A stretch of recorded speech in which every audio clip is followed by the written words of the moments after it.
Bună dragilor și bine ați venit la o nouă filmare. De această dată vă invit la o citire generală, iar dacă ai intrat pe acest videoclip, înseamnă că ai aici cu siguranță un mesaj pentru tine.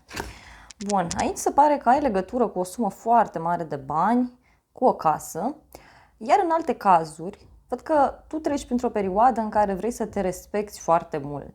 O perioadă în care vrei să trăiești într-un mod special, în care vrei să te respecti. De asemenea, văd o puternică legătură cu zona financiară, cu o casă, cu o mașină. Văd aici o femeie foarte elegantă, foarte sigură pe ea, o femeie independentă, care știe foarte bine ce vrea.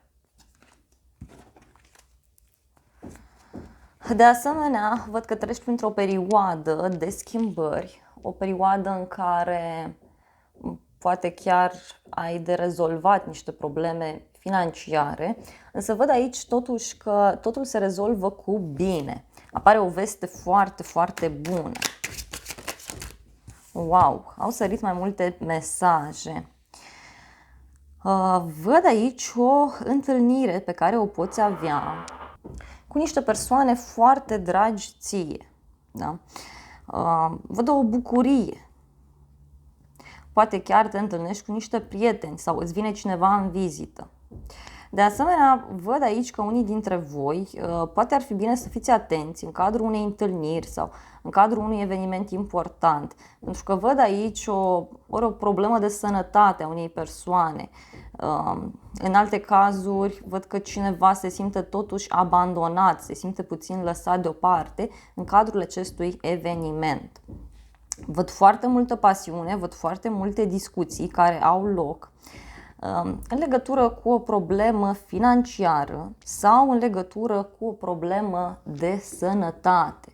Foarte clar văd acest aspect aici și mai interesant de atât este faptul că dacă te afli într-o relație în care lucrurile nu prea funcționează, să știi că ai foarte mari șanse să găsești o soluție. Ai foarte mari șanse să discuți această problemă și chiar să găsești cea mai bună variantă.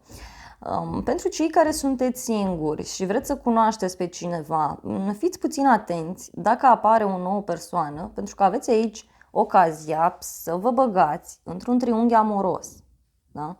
Este cineva care mai are de rezolvat niște probleme. Hai să vedem mai departe.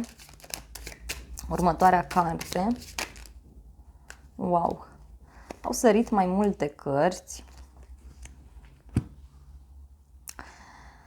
Aici clar tu reușești să negociezi ceva, reușești să faci ca ceva să funcționeze.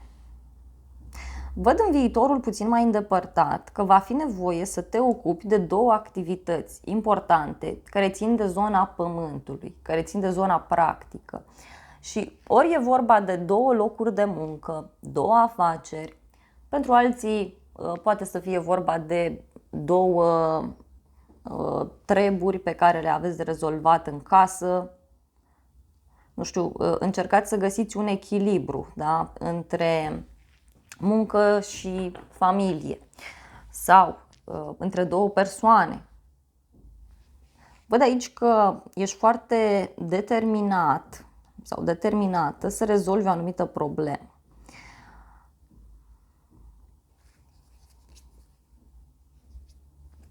Văd foarte clar faptul că această siguranță materială, acest confort este extrem de important pentru sufletul tău. Da? Este extrem de important, reușești să rezolvi ceva pentru inima ta. Wow, roata destinului. Dragilor, aici se vede iarăși clar faptul că în următoarea perioadă vei purta o discuție cu cineva care o să schimbe destul de mult viața ta. Dacă e vorba de o relație în care te afli și lucrurile nu prea funcționează, în următoarea perioadă vei reuși să ajungi la un echilibru. Dacă ești o persoană singură, pe internet poate să apară o persoană sau prin multe drumuri pe care le faci. Acolo îți poți debloca și poți rezolva o problemă foarte, foarte importantă pentru tine. Văd clar aici o discuție care o să te ducă într-un final. Și uite, e vorba și de un nou început. Un nou început împreună cu o persoană pe care tu o respecti foarte mult. Pentru alții poate să fie vorba de un contract pe care îl semnezi, o înțelegere foarte serioasă pe care o faci împreună cu o persoană foarte dragă ție. O călătorie pe care urmează să o faci, văd aici. Îți vine cineva în vizită. Hai să clarificăm puțin acest 5 de monede. Ce vrea să-ți transmită? Aici văd clar că tu dai niște bani sau investești în ceva, plătești o factură, plătești ceva și parcă te simți eliberat sau eliberată.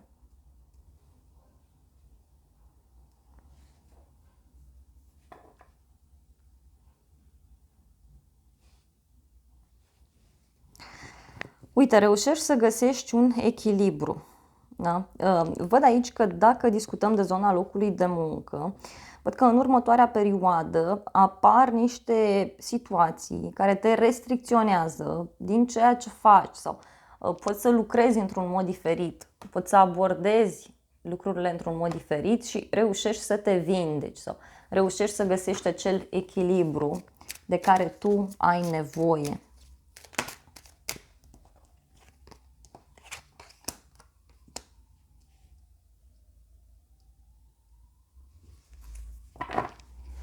Văd că ești pregătit să faci absolut orice pentru a-ți menține această stare de independență. În egală măsură, ți-aș spune să fii puțin atent sau atentă la o persoană care încearcă să profite de o anumită poziție în care tu te afli în acest moment. Văd o problemă financiară a unei persoane și o decizie greu de luat. Poate nu e vorba de tine, poate este vorba de o persoană foarte apropiată ție. În următoarea perioadă văd aici că ți se oferă o șansă, ți se oferă o oportunitate absolut fantastică, dar, repet, în care, nu știu, ori trebuie să investești, ori e vorba de ceva ce ține de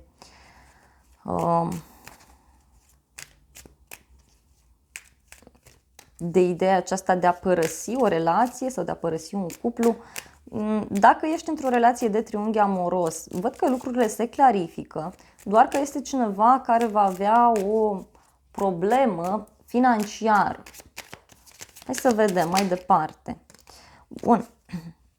Mai departe, îți spuneam aici că cineva încearcă să-și urmărească propriul interes și încearcă să evite să ia o decizie. Poate să fie cineva de la locul de muncă, poate să fie un prieten, o persoană apropiată ție și aici ar fi bine să ai o mai mare atenție.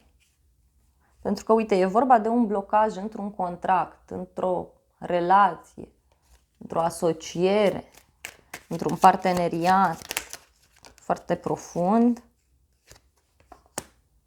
Uite, o lipsă de comunicare. O lipsă de comunicare. Nu știu, pe de o parte te simți bine, pe de altă parte ceva nu îți convine, ceva nu este în regulă.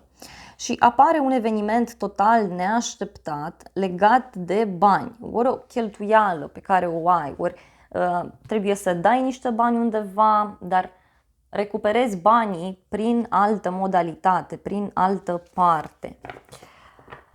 O legătură foarte puternică pe care o ai cu o instituție, mai văd aici, și un răspuns foarte important pe care îl primești.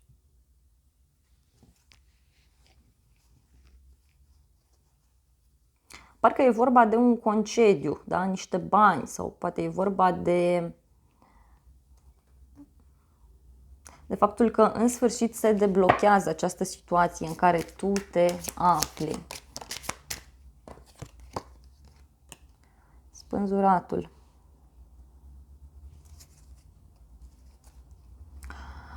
Uite, ți se oferă o șansă foarte frumoasă. Poate să fie vorba de o nouă persoană, un nou loc de muncă, ceva important pentru sufletul tău care apare și care, atenție, te poate ajuta foarte mult în ascensiunea ta. Pentru bărbați e clar vorba de o nouă femeie care apare în viața voastră sau dacă știți că sunteți indeciși între două persoane, să știți că lucrurile se clarifică aici. Însă clar e vorba de o șansă unică, da? Care ți se oferă. Hai să vedem puțin ce este cu această regină de monede. E clar, deci aici independența ta financiară, zona ta financiară, să știi că are parte de o schimbare foarte mare, pe total neașteptate și care, uite, ori sunt bani care îi dai la medic, ori sunt bani pe care îi investești în vindecarea ta, în spiritul tău. Însă văd că este cu succes pentru cei mai mulți dintre voi. Este cu succes și mai mult decât atât, uite, reușești să te bucuri. Reușești să te bucuri. Hai să vedem și zodiile implicate. Și avem Taur, Fecioară, Capricorn, Balanță, Săgetător, Gemeni, Pești,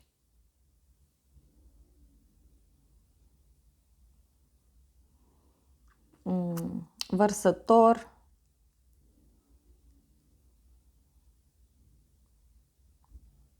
și cam atât. Dragilor, acestea au fost previziunile de această dată. Eu vă mulțumesc frumos pentru atenție. Nu uitați să vă abonați, să apăsați clopoțelul, apăsați și butonul de like și să ne revedem cu bine la o altă filmare. Vă îmbrățișez cu drag!